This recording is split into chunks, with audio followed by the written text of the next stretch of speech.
Perkenalkan, nama saya Muhammad Ibnu Syukur dengan NIM 22030 150 1174. Saya akan membacakan hasil dari PPT saya dengan judul Peran dan Kedudukan Olahraga dalam Pengembangan Nilai Sosial. A. Nilai-nilai sosial dalam olahraga. 1. Apa dan mengapa sosiologi olahraga? Jika ditelusuri dari struktur ilmu keolahragaan, sosiologi olahraga merupakan bidang kajian ilmu yang terbilang baru yang berbasis sosial dan perilaku atau ilmu pengetahuan sosial, sejajar dengan bidang kajian lain seperti psikologi olahraga dan pedagogi olahraga. Dua kelompok ilmu yang lain ilmu keolahragaan adalah berbasis anatomi, psikologi, fisika, atau ilmu pengetahuan alam yang terdiri atas biomeka olahraga dan kesehatan olahraga, dan berbasis sejarah dan filsafat atau hominora yang terdiri atas filsafat olahraga dan sejarah olahraga. 2. Apa dan bagaimana olahraga dalam perspektif teori sosial? Dalam kaitan itu, ada 4 kerangka teori yang berhubungan dengan olahraga masyarakat, yaitu A. Teori fungsionalis, B. Teori konflik, C. Teori kritik, D. Teori interaksi simbolik. Setiap kerangka teori tersebut dapat membantu dalam memahami olahraga sebagai sebuah fenomena sosial, dan keempat teori ini satu sama lain biasa saling berhubungan. Misalnya, teori fungsional menawarkan suatu kejelasan mengenai keterlibatan olahraga dalam kehidupan para atlet dan penonton. Selanjutnya, teori konflik mengidentifikasi persoalan serius dalam olahraga dan menawarkan suatu penjelasan bagaimana dan mengapa para olahragawan dan penonton dieksploitasi untuk urusan bisnis. Sementara teori kritis mengurangkan bahwa olahraga berkaitan erat dengan hubungan sosial yang kompleks di mana perubahan-perubahan yang muncul selalu terkait dengan aspek politik, sosial, dan ekonomi. Adapun teori interaksi simbolik mengeluarkan bahwa olahraga memerlukan suatu pemahaman dan makna, identitas, dan interaksi yang dipadukan dengan keterlibatannya dalam olahraga. 3. Olahraga dan perubahan paradigma hidup manusia. Dalam rentang sejarah manusia sampai saat ini, aktivitas olahraga dan bermain selalu berhubungan secara integral dengan aspek sosial, politik, dan ekonomi. Di negara Yunani misalnya, pemain dan kontes olahraga didasarkan pada kepercayaan, mitologi, dan agama.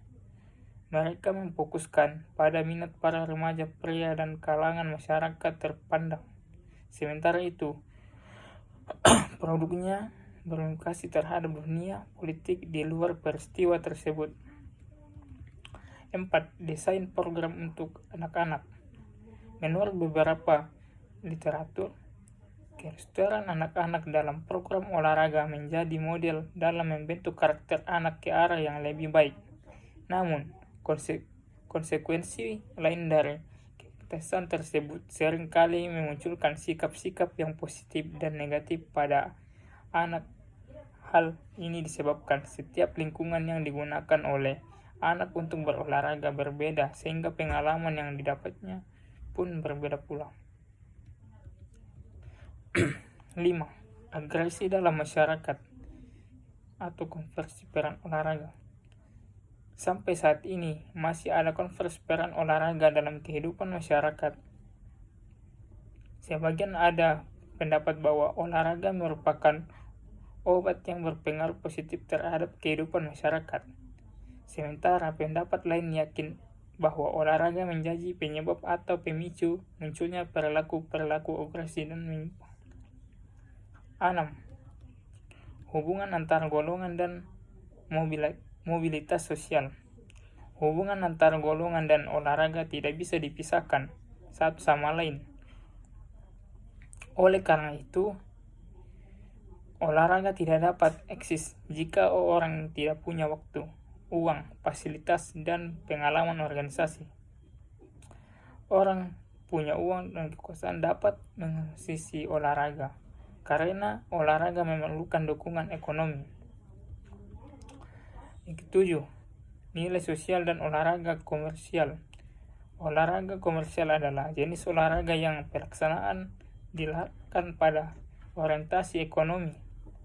Olahraga komersial ini dibentuk oleh faktor-faktor ekonomi di mana uang menjadi muka pada saat mereka tampil di pentas, dan tidak jarang hanya demi uang. Unsur sportivitas terbaik alangkah baiknya apabila uang itu sebagai pemacu prestasi atlet dan bukan pemicu atlet.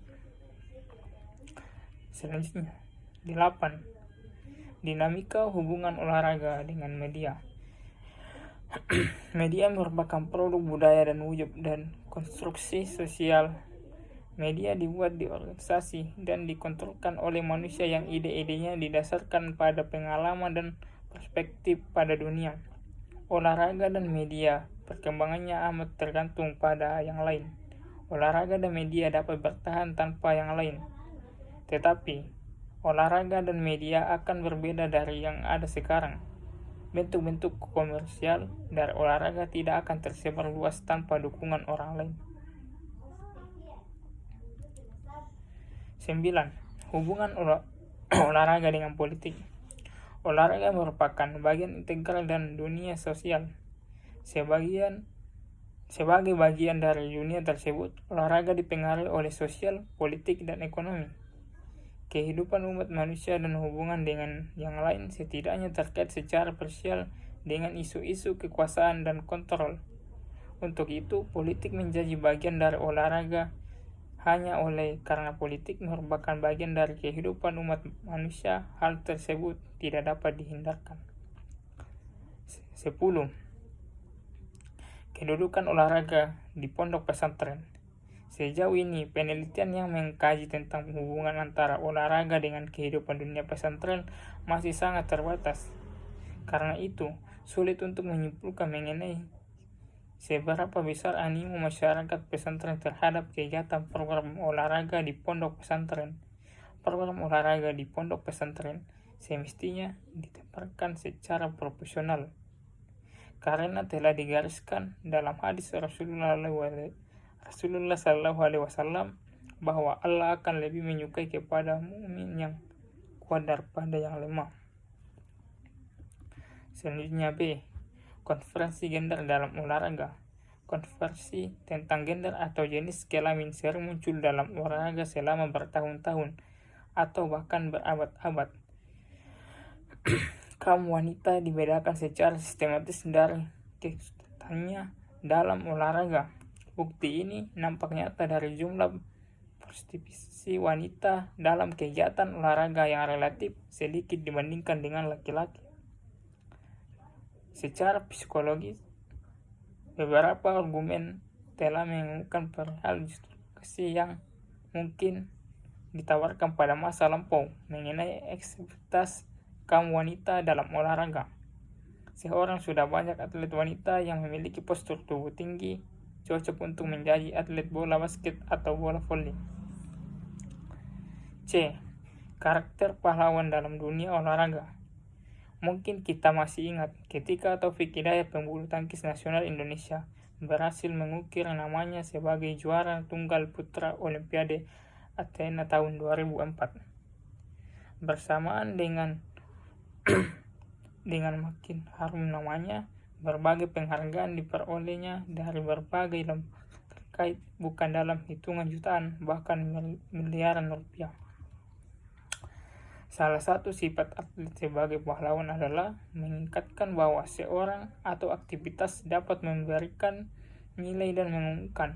Mungkin saja kita tidak perlu lagi memperjuang dan gejala-gejala mengenai pahlawan dalam olahraga.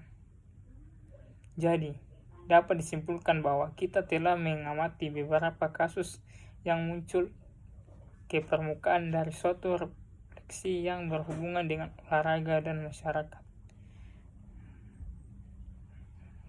kasih.